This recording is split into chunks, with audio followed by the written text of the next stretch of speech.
Terima kasih pemirsa, Anda masih setia bersama kami dalam program Suara Jember dan kita akan terus masih membahas terkait sejahterakah guru honorer dengan kebijakan baru dari Presiden Prabowo Subianto, dan masih bersama saya di sini di studio KJTV, Bang Pur selaku Bapak PIP sekaligus anggota Komisi 10 DPR RI. Kita kembali ke segmen sebelumnya Bang Pur, yang mana saya bertanya bahwasanya dengan adanya kenaikan tunjangan gaji bagi para guru ini, apakah nanti akan benar-benar sejahtera bagi guru honorer khususnya Bang Pur? Ya, kalau melihat besaran sekarang ya nggak sejahtera.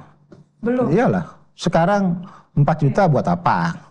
2 juta buat apa? Bansos misalnya taruhlah 1 juta buat apa? Kalau pakai angka-angka sekarang nggak sejahtera. Jadi jauh dari sejahtera. Saya mengapresiasi karena ada niat baik saja dari pemerintah. Mau mulai ngurus isu kesejahteraan guru yang selama ini nggak diurus di isu kesejahteraan guru ini, karena kan sebelumnya isu pengangkatan, ya. Nah setelah pengangkatan selesai maka kesejahteraan ini udah bagus, on the track.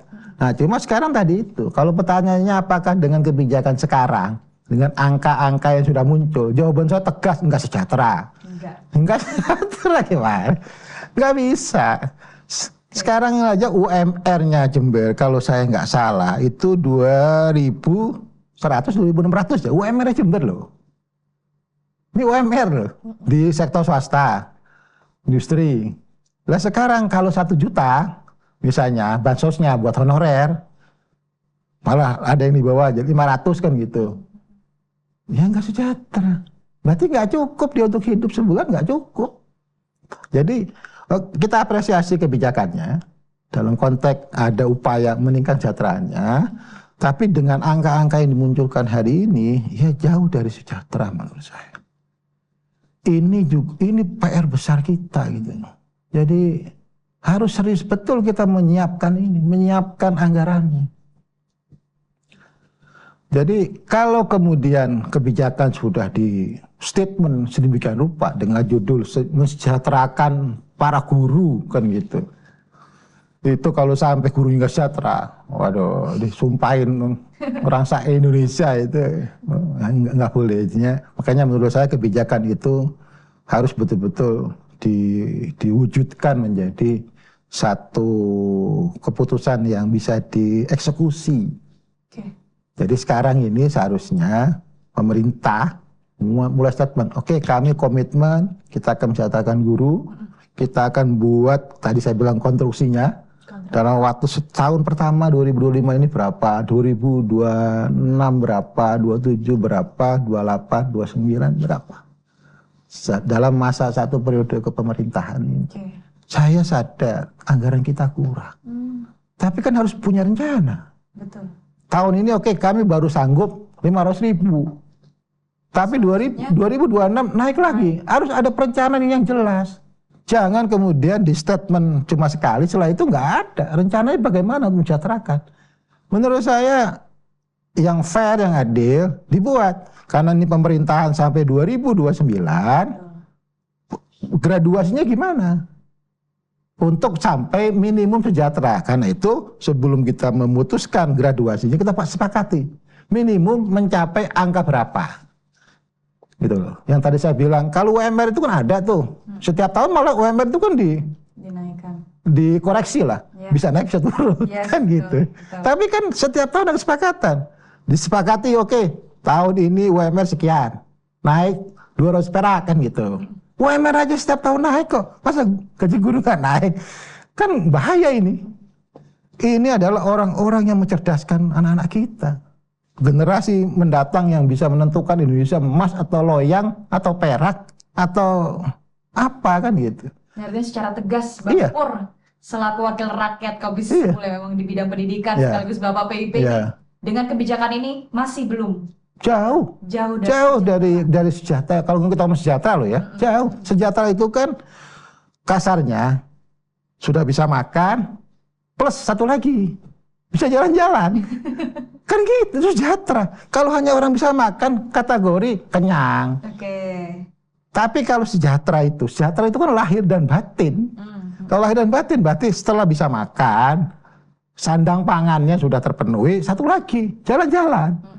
Healingnya ada, walaupun nggak jauh-jauh, misalnya dari rumahnya ada Kerembangan gitu kan, nggak jauh-jauh. Tapi kan healingnya ada, itu sejahtera gitu loh. Jadi bagi saya kebijakan udah bagus. Menurut saya langkah berikutnya buat konstruksinya, sepakati minimum kejahatan itu berapa di setiap lokal, terutama di Jember. Nah setelah itu kemudian digraduasi berdasarkan kemampuan anggaran pemerintah. Tapi pada titik tertentu tahun 2029 misalnya terpenuhi ini yang minimum ini gitu loh. Sehingga mereka ada harapan, oh tahun ini 2.000, tahun depan 2.500, nah, tahun depannya lagi 3.000 kan gitu. Sampai kemudian misalnya di angka kita sepakati misalnya kalau PNS-nya itu 4 juta, ya sudah berarti 2009 dapat 4 juta. Atau kita sepakati ukurannya aja UMR. UMR Jember berapa? 2.000 sekian, udah itu. Nah tapi masa guru disamakan dengan itu kan? Menurut saya jangan. Berarti tadi artinya harus ada minimum kesejahteraan sendiri. Betul. Tadi menurut Bang Pur tadi tidak cuma bisa makan, tapi bisa jalan-jalan. Iya, sandang, pangan. Satunya lagi jalan-jalan. Loh iya loh. Dia itu kan 1 hari, 1 minggu itu ngajar. Ya. Ini kan pusing, dia kan harus refresh kan. Jangan sampai gurunya stres. Kadang hadapin muridnya yang bandel gitu kan, nggak jalan-jalan. Hari setelah berikutnya ngeheng nanti. Apa yang mau disampaikan ke muridnya kalau udah ngeheng? Nah, maksud saya, Senin, Selasa, Rabu, Kamis, Jumat, Sabtu ngajar. Nah, Minggu jalan-jalan kan gitu. Senin ngajar lagi. Itu menurut saya sangat manusiawi. Karena yang dihadapin adalah orang-orang dengan keunikannya masing-masing. Ada yang nakal, ada yang nggak bisa ngomong, ada yang diem aja, apa segala macam. Dan dia harus mengeluarkan semua kemampuannya untuk bagaimana semua ini bisa sama kemampuannya kan gitu. Masa effort yang luar biasa dalam dirinya tidak kita hargai dengan sesuatu yang minimal dia bisa jalan-jalan gitu. Itu aja kok menurut saya, gampang kok. Oke Bang, artinya katakanlah ini bisa maksimal untuk mensejahterakan para guru ini terhitung berapa tahun Bang? Dalam pemerintahan Pak Prabowo ya? Ya kalau anggarannya nggak direkonstruksi, nggak direformulasi, nggak sampai. Karena kita terjebak dengan angka minimum. Minimum 20% untuk pendidikan. Kenapa terjebak dengan minimum? Harusnya Bang? Lah harusnya ya, butuh berapa untuk pendidikan? Kasih brok gitu loh. Jangan ini kita pakai anggaran minimum. Masa anggaran minimum? Sudah memenuhi minimum. Lah ya apa sih? Masa pendidikan kok minimum? Tanya gitu loh. Anggaran pendidikan itu butuh berapa? Dihitung semua. Buat siswa berapa, buat guru berapa, buat sarpras berapa, dihitung. Harga satu dihitung semuanya. Nah, taruh di meja. Oh berapa itu? Oh ternyata 1.000 triliun. Kasih dong. Jangan nggak pernah dikasih, jangan dinegosiasi lagi. Kasih. Ini investasi.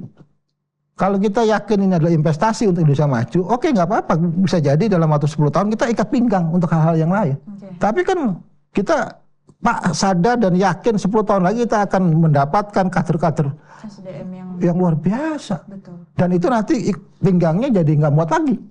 Karena subur kan gitu. Setelah 10 tahun lagi kan gitu. Itu menurut saya visinya harus begitu. Tidak bisa sektoral, tidak bisa kemudian sangat periodik gitu kan. Artinya selama ini masih menerapkan minimum itu tadi Pak? Loh iya. Jadi misalnya laporan, alhamdulillah minimum kita sudah bisa 20% pendidikan. Selalu dibanggakan minimum. Saya nggak bangga minimum itu. Maksimum itu yang harus kita banggakan dalam konteks pendidikan. Harus ditanyakan ya Bang, butuhnya berapa? Iya, makanya kemarin saya sepakat dengan statementnya Pak Prabowo ketika kurangi anggaran perjalanan yang nggak jelas itu. Pertemuan-pertemuan, rapat-rapat nggak jelas itu kurangi. Ya, satu saya yakin bahwa karena beliau melihat masih ada kekurangan dalam program makanan bergizi itu, tapi juga itu juga bisa jadi peluang bagi kita mengkonsolidir lagi anggaran agar bisa kita tambahkan ke anggaran pendidikan yang nanti kita transfer lagi ke daerah. Kemudian Bang, ini kan juga mungkin menjadi trust issue tersendiri di masyarakat, termasuk mungkin para guru yang menonton ini ya, dimanapun mereka berada ini. Apa ya sampai nanti kebijakan dari pemerintah pusat ke kami yang ada di wilayah sulit. Ini nanti seperti apa Bang Pur kemudian hadir di masyarakat, utamanya para guru ini nanti? Kalimat sampai itu sesuatu yang dalam kondisi sekarang ya. Itu ya sesuatu yang memang antara kita yakin sama kita nggak yakin. Yakin nggak yakin artinya. Betul. Oke. Karena itu menurut saya gini aja. Mungkin pola distribusinya yang kita rubah. Pola distribusi seperti apa Bang? Jadi misalnya dari yang banyak mampir dulu, misalnya uang ini ya program ini transfer dari Jakarta mampir ke provinsi, kemudian mampir ke kabupaten, kemudian ke dinas kemana lagi, nah itu dipangkas aja. Ya walaupun nggak jamin, itu misalnya langsung ke yang bersangkutan, gurunya langsung dapat dari transfer dari langsung ke Menteri Keuangan gitu. Gitu ya? Iya. Satu pintu artinya? Satu pintu. Itu mungkin bisa kita artikan seperti itu. Dari berjenjang ini menjadi tinggal 1 atau 2 jenjang lah. Selebihnya tadi itu kembali ke orangnya, tobat gitu. Susah gitu. Ya tadi semua ada kok. Kita apa yang sekarang ini, kita ini punya HP ya, punya HP, kita bisa videoin orang, terus kemudian kita sebar, tetap aja terjadi hal yang sama di tempat yang lain kan gitu. Betul. Banyak berkeliaran di medsos itu tentang pungli di sini, potong di sana, potong di sini. Enggak buat cerak. Ya, ada yang ditangkap, kemudian dimasukin penjara. Enggak jerah juga. Kita mau apa coba? Iya, tobat sudah lah, jangan lakukan itu gitu. Okay. Ya, jadi masih banyak hal lain yang bisa kita raih selain melakukan hal-hal seperti itu. Gitu. Selain pola distribusi Bang, apalagi Bang? Mungkin ya Bang ya. Iya, bagi saya memang seharusnya ke depan, karena kita kan punya instrumen pengawas yang sudah ada inspektorat, ya, ada kepolisian, ada kejaksaan, ada komite, ada DPRD, gitu. Banyak lah ya Bang yang mengawasi. Nah, itu mereka punya Pokja lah, Pokja untuk bagaimana mengawasi seluruh distribusi yang menyangkut pengelolaan dana pendidikan yang ada di Kabupaten Jember khususnya kan gitu. Terutama terkait dengan memastikan bahwa haknya para guru itu betul-betul sampai ya utuh sebagaimana kwitansi. Oke, kan banyak nih kwitansinya 250.000 tapi uangnya 150.000 kan gitu, banyak. Iya. Itu udah fakta lah, saya nggak perlu nyampaikan apa buktinya, sudah banyak, ngaku aja sebenarnya gitu. Jangan cari bukti ke saya, ngaku aja. Iya. Nah, itu buatin Pokja ya. Ya minimal orang ketika ada Pokja seperti itu, orang akan ketika berpikir mau melanggar agak takut kan gitu. Walaupun nggak berani-berani amat, tapi nggak takut-takut amat kan, nggak apa-apa, karena mengurangi sebenarnya. Ya karena sampai kapanpun namanya perilaku menyimpang itu tidak akan pernah hilang. Tugas kita hanya mengurangi seminimal mungkin perilaku menyimpang itu terjadi. Okay. Ya, itu menurut saya itu dua hal itulah yang. Itu artinya untuk pemerintahan memang yang bagian pertama pola distribusi, kemudian pengawasan.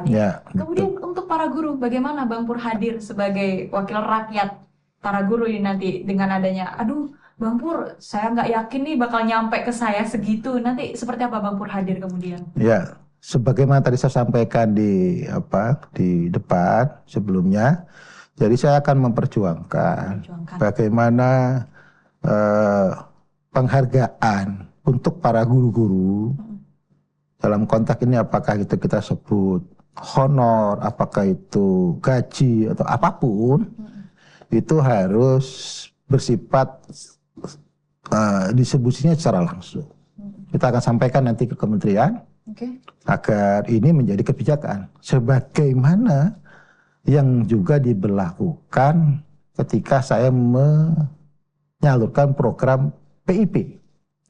Ya, PIP itu kan nggak lewat sekolahan. PIP aspirasi langsung ke rekening penerima. Bahagia sekali ibu anak kita yang SD dari bank ke ATM Alhamdulillah Bang Pur, saya dapat 450.000. Dia pegang, bukan saya pegang. Dan memang dari pusat besarannya seperti itu? Yang SMP, wah Alhamdulillah 750.000 Bang Pur. Nah, sekarang SMA, Alhamdulillah 1.800.000. Ambil sendiri. Nah, menurut saya pola-pola payment kayak gitu ke depan akan kita perjuangkan, sehingga walaupun kecil, belum besar, tapi itu setidak-tidaknya tidak terpotong di jalan. Dia langsung ke rekening para guru-guru kita. Artinya kalau PIP saja itu bisa seperti itu ya Bang ya. Kenapa untuk guru tidak bisa begitu ya Bang? Nah, itu menurut saya itu yang akan saya perjuangkan itulah.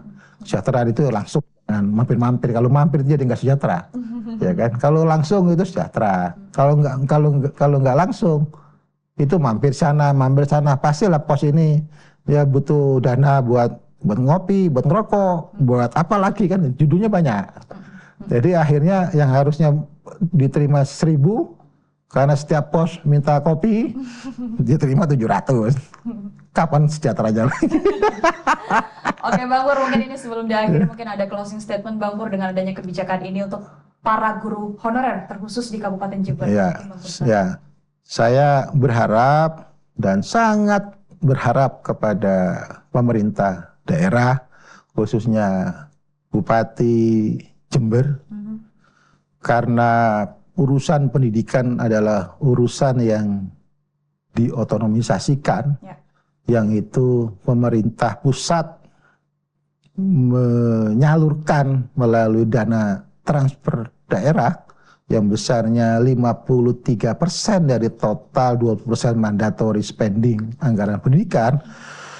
Maka saya berharap ketika uang itu masuk ke daerah, kemudian dirembukkan menjadi program-program yang akan dilakukan di Kabupaten Jember, saya berharap teman-teman sekolah, guru, komite, itu dilibatkan dalam hal bagaimana mengelola anggaran pendidikan tersebut.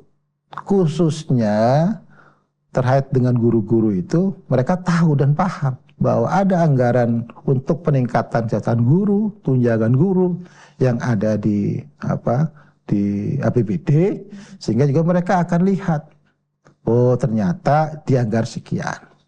Sehingga kemudian pengelolaan dan peruntukan dari program tersebut betul-betul bisa menjawab problem pelayanan pendidikan yang ada di Kabupaten Jember.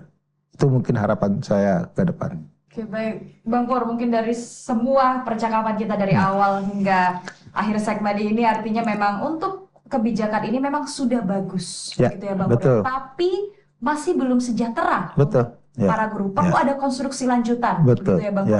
Dan juga catatan untuk pemerintah kabupaten ke depan, ini badan-badan yang terkait harus dilibatkan, begitu ya Bang Pur ya, supaya seluruh guru ini sejahtera dengan maksimal, begitu Bang Pur ya. Terima kasih Bang Pur untuk waktunya, terima kasih sudah memberikan informasi yang sangat menarik dan bermanfaat bagi masyarakat, utamanya bagi para guru. Terima kasih Bang Pur sudah berkenan hadir. Dan pemirsa, setelah tadi perbincangan kita, semoga apa yang sudah kami perbincangkan dapat memberikan manfaat tidak hanya untuk diri kita sendiri, tapi untuk orang lain. Saya Julfa, mewakili seluruh kerabat kerja yang bertugas, mohon undur diri. Terima kasih, sampai jumpa pada episode berikutnya. Wassalamualaikum warahmatullahi wabarakatuh. Waalaikumsalam warahmatullahi wabarakatuh. Terima kasih, Mbak.